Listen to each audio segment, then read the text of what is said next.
Kindly subscribe to the channel CAT 2 IIM so that you don't miss out the free videos relevant for top B schools, WAT, AWT, GD, and PI preparation. Already in the first video, I have talked about the 11 proven pillars for converts, and CAT 2 IIM has a good success rate in getting the calls converted. You can look forward to join CAT 2 IIM information group for latest updates, free material, and motivation stuff. You can look forward to join CAT 2 IIM discussion group so that you can look forward to get further guidance and help from our side. Today, we are going to focus on the first proven pillar, that is your autobiography. And if you're serious of converting the call, then you should definitely look forward to write at least 2000 words about yourself. Now, let me again highlight over here what they're looking in the personal interview. The first, you should be ready with the HR answers. So definitely writing the autobiography would help you to a great extent. You would be able to answer the HR questions honestly as well as effectively. And there would be some impromptu questions also in the interview, which you could easily handle if you have given a good thought about yourself. So make sure the first task is a tedious one, but you should definitely look forward. Secondly, you should have a goal clarity also, because they can ask you a question in the interview, why you want to do MBA. So that is the second thing which should be focused on when you're writing the autobiography also. Thirdly, they would focus on the general awareness or current affairs, if I say. So that will not be a part of the autobiography, but I'm just highlighting the areas where they can look forward to focus on. Another area you would find out is the subject knowledge or the internship, which you must have done in your graduation or maybe the post graduation. So you should look forward to prepare yourself well for it. Of course, in the autobiography, you can look forward to include your internship as well. Now, when you come to the work experience part, that is also the part of the interview. If you have a decent work experience, so that also you can look forward to include in the autobiography. The last thing, if I look, is the achievements which they do focus in the interview. So, of course, when you're going to write the autobiography, so you would have a clear clarity about the achievements, which could be on the academic side, it could be on the personal side, it could be on the professional side, it could be on the sports side. Now, the most important HR question is introduce yourself, or they can ask you, tell me about yourself. So if you want to look forward to nail the interview, you should be thorough with the answer to the introduction. We'll come up with a separate video also on the introduction part. But just let me highlight what definitely you should look forward in the introduction. So one is it should be around your achievements. So if you have tangible achievements, it makes more sense, which I mean is one example, like let's say you were a all India topper in the 12th board. Just one example I'm saying. So that's a tangible achievement. If you do not have a tangible achievement, in that case, students do look forward to some achievements like a particular situation in their life has transferred their complete thought process. So they try to make a story around the achievement of their personal life. So that can also be there in the introduction. But the first priority should be the tangible achievements. And of course, in the introduction, you have to create a story so that the panel asks you something from the area where you are damn comfortable. So try to make the story around that portion. It could be related to your sports also, or maybe it could be related to the extracurricular achievement or maybe co-curricular achievement. So you can look forward to do so, right?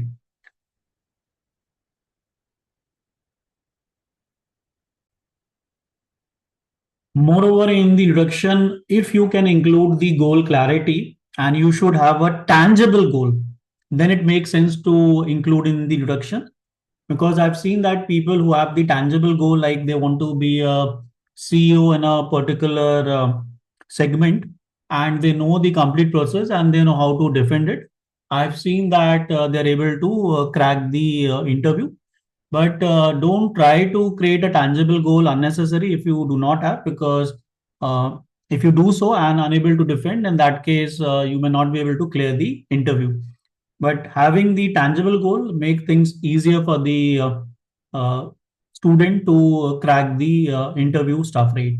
So these things should definitely be the part of the introduction, and make sure that the story should be presentable so that they love to hear and ask questions from you, right? Now, the other questions which can also be there in the HR. So I have highlighted few areas where you should focus on while writing the autobiography, and it would definitely take a good amount of time. So start um, focusing on this part. We'll come with other free videos also in the playlist. So do subscribe to the channel if you have not done yet. So you should look forward to focus on your strengths. Don't copy the strength from here, right? So just given some idea that what could be the strength, that it is passionate or maybe self-belief, you are a creative person, honesty, enthusiasm, patience, flexibility. So these are some strengths which I have highlighted. And remember one thing, that you have to write your strength. You don't have to write the strength which is there available on the Google, right? So make sure that you write your own strength. And why I'm saying so, because once you mention the strength, they would love to know why you consider this as a strength. So definitely you have to relate with your life. And you can do that only when it is actually your strength. And don't say that if they ask you any weakness, you say, no, I don't have any weakness. So that won't make much sense, because being a human being, everyone has a weakness. So you can look forward to write some of the weakness. I just highlighted over here, not copy from here. It should be your own weakness. So I've written passionate again over here. I'll tell you why. Perfectionist could be a weakness also. Impatient, procrastinate, lethargic, selfish. Now, again, they're interested in knowing that if you know this is your weakness, so how you know it, that is one thing. And secondly, what you are doing currently or what you have done in the past on this weakness side, so that you can improve on it, right? Now, I highlight passionate and strength as well as weakness, because reason being, like if someone is passionate about doing a particular stuff, in that case, the person can come up with exceptional result. So that could be presented as a strength. So you should have some data also. So that would definitely be adding value to your words. And if you have written the autobiography, you would be able to defend it, right? Now, as a weakness, maybe people who are passionate about their work, they tend to forget their family, they tend to forget their health. So that could be considered as a weakness also. Remember that you have to justify, um, as you know that it is your weakness, what actually you're doing so that you can improve on this part. That is something which the panel wants to listen from you. Now, the other stuff could be, which could be in some of the B school form also, the hobbies or the interest. So, of course, you should have some hobby. So, it could be on the lines of sports, music, traveling, painting, dancing. Just examples I've given you over reading, writing, blogging. So make sure that once you present some hobby, in that case, you should have some basic knowledge also. Like if I say one example of traveling. So if you travel to places, it's a good hobby. You can present in the interview if they ask you, or if you want to present this in the introduction, and why you are doing so, because you want to create a story on the in the introduction part on the traveling on the traveling side. So if you have traveled to different parts of let's say India, one example I picked up. So remember that if you mention some cities, right, so you should be aware of the few aspect about that city or maybe the state, right? So it could be on the historical side, it could be on the political side, it could be on the economic side, it could be on the social side. So the moment you mention something, remember that you have to have some basic knowledge about it, right? Like if you mention the dancing, maybe if you mention Kathak, right? So be ready that they can ask you to do some steps. So don't feel nervous. Be confident. If that is your hobby, you should be able to do it, right? Now, the other two areas students do find it tough differentiating, especially. One is the co-curricular achievement, the other is the extracurricular achievement. So, what my understanding is, the co-curricular achievements are more on the lines of the academic front. As you can see, the examples also research paper, general presentation, internship. So, yes, you can highlight that if something meaningful you have done. NTSC, IMO, NSO, robotics, French club. So more on the academic side. And if I look the extracurricular achievement, it's not explicitly on the academic side. You can see some examples to have more clarity.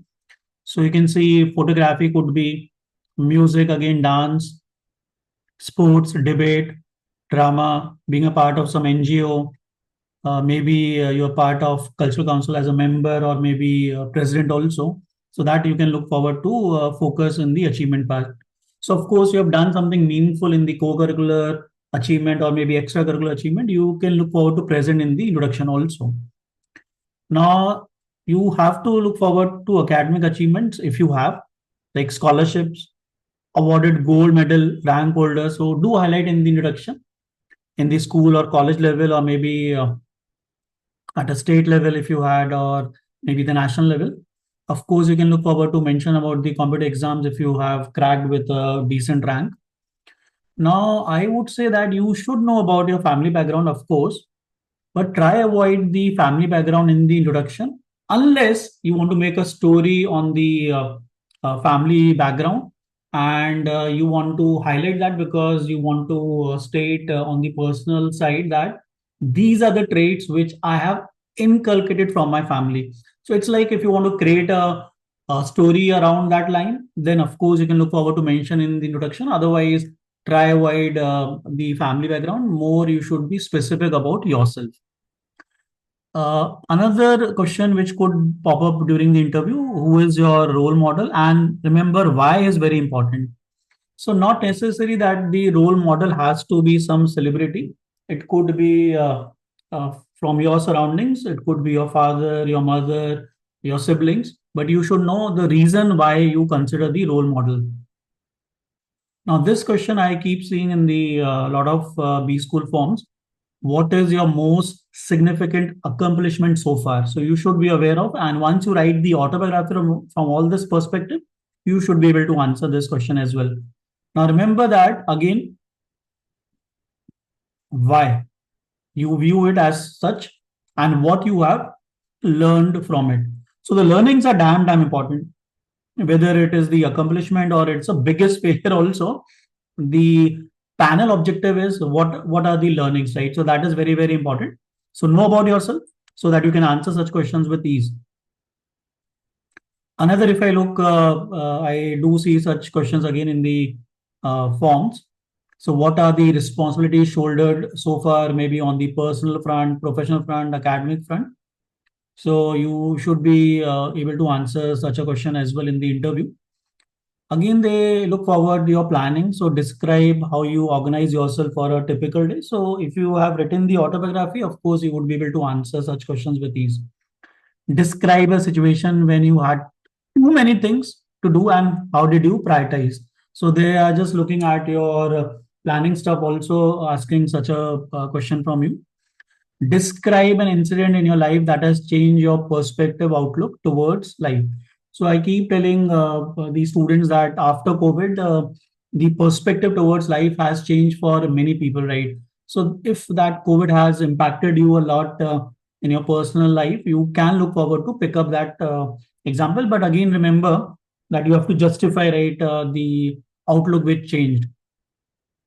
Describe some instances where you have been able to demonstrate leadership and the team building skills. So not necessary that you have to work somewhere to demonstrate this. It could be the leadership in your society also, where you tried organizing some uh, maybe some social event, right, where you have demonstrated the leadership and the team building skills. So not necessary or focusing only from the work experience point of view, it could be from the personal point of view as well. Describe an incident which you regret the most and remember why.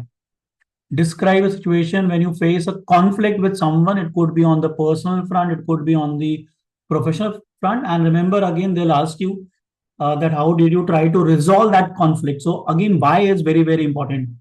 Of course, this can pop up during the interview. Tell us about your future goals. So you should think about. And of course, if you are thinking about the future goals, you would be able to definitely answer if they ask you why you want to do an MBA. As I already told you, it's a short-term goal. You have to link with the long-term goal. A separate video will come up for the why MBA also, and the SOP, the statement of purpose. So do join CAT2 information group. Do join CAT2 discussion group. So I'm just highlighting some questions which could be a part of your interview.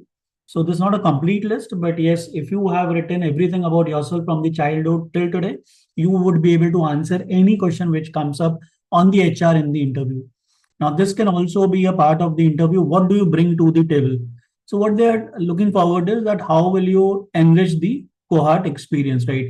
So basically, you have to think about this for sure, that how the validation can be done to the B school once you join it. So just think about it. Again, a very difficult question to answer. Why should we select you or why we should reject you? So think logically. Make sure they can ask you how you are being described by your family, your friends, your teacher, colleagues, manager. So if given a good thought about yourself, you would be able to answer this question also. Yeah, this is also very important. Were you part of any team which did not achieve its desired goal? So, see, there could be situation where you could not achieve the goal. So that is not a problem. The most important thing is they would ask you what were your learnings from the experience. So, of course, this is something which you have to answer it.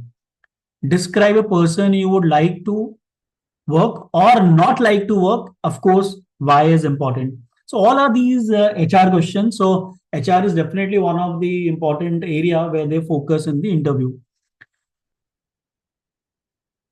This can also be asked from you if you have anything else to share with us.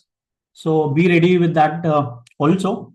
Maybe in the form you have written everything. Still keep something with you that you can look forward to share with them. Try avoid saying nothing to share.